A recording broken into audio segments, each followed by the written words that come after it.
عزم محکم ہو تو ہوتی ہے بلائیں پسپا، عزم محکم ہو تو ہوتی ہے بلائیں پسپا، کتنے طوفان پلٹ دیتا ہے ساحل۔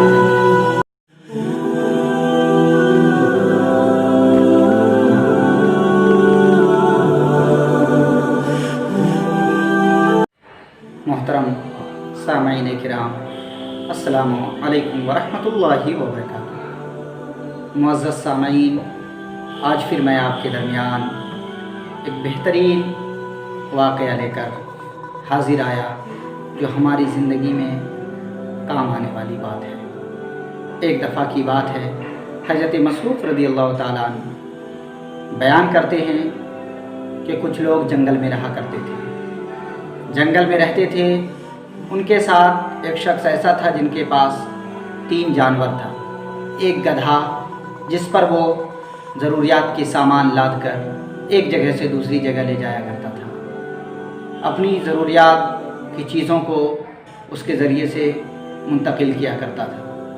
دوسرا ان کے ساتھ ایک کتا تھا جو ان کے سامان کی نگرانی، حفاظت کیا کرتا تھا، اور ساتھ میں ایک مرغا بھی تھا جو اسے وقت بتایا کرتا تھا، یعنی صبح کے وقت میں جگا دیا کرتا تھا۔ اتفاق کی بات ہے کہ ایک دن اس کا مرغا مر گیا تو اس نے کہا الحمدللہ۔ پھر کچھ دنوں کے بعد اس کا کتا بھی مر گیا، پھر اس نے وہی کہا الحمدللہ۔ اسی طرح سے وقت بیتتے رہے۔ کچھ دنوں گزر جانے کے بعد اس جنگل میں کچھ چور آ گئے چوری کی غرض سے، یہاں تک کہ سب کے یہاں مکانات میں داخل ہو کر جہاں جہاں جو سامان رکھتے تھے وہ اس نے چرا لیا، ڈاکو نے لوٹ مار کر لیا۔ آخرکار وہاں پر جہاں پر یہ شخص رہتا تھا وہ چور نہیں پہنچ سکا، اور پھر وہ شخص لوٹ مار سے بچ گیا۔ جب صبح ہوئی، آنکھ کھلی تو وہ جا کر دیکھا تو کیا دیکھتا ہے کہ جس کے پاس بولنے والے جانور تھے اس آواز کو سن کر چور پہنچ کر ہر شخص کا سامان، مال و متاع، ان کی چیزوں کو لوٹ لیا ہے۔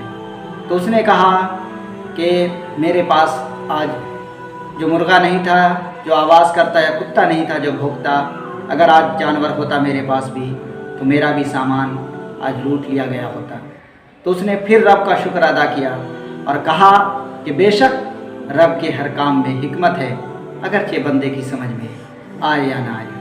تو میرے دوستو، بے شک کبھی ہمیں کسی کام کے کرنے میں نفع بھی ملتا ہے اور کبھی نقصان بھی ہوتا ہے، کبھی فائدہ پہنچتا ہے تو کبھی گھاٹا ملتا ہے۔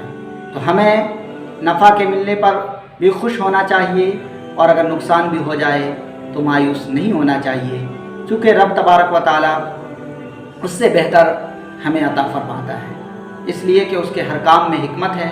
اگرچہ وقتی طور پر ہمیں سمجھ میں نہیں آتا، ہم سوچتے ہیں کہ ہمیں نقصان ہو گیا، بلکہ ہر حال میں ہمیں صبر کرنا چاہیے، اور انشاءاللہ ہر صبر کے بدلے اللہ تبارک و تعالیٰ اس سے بہتر اجر عطا فرماتا ہے، جیسا کہ آپ نے اس واقعہ کے ذریعے سے سماعت کیا۔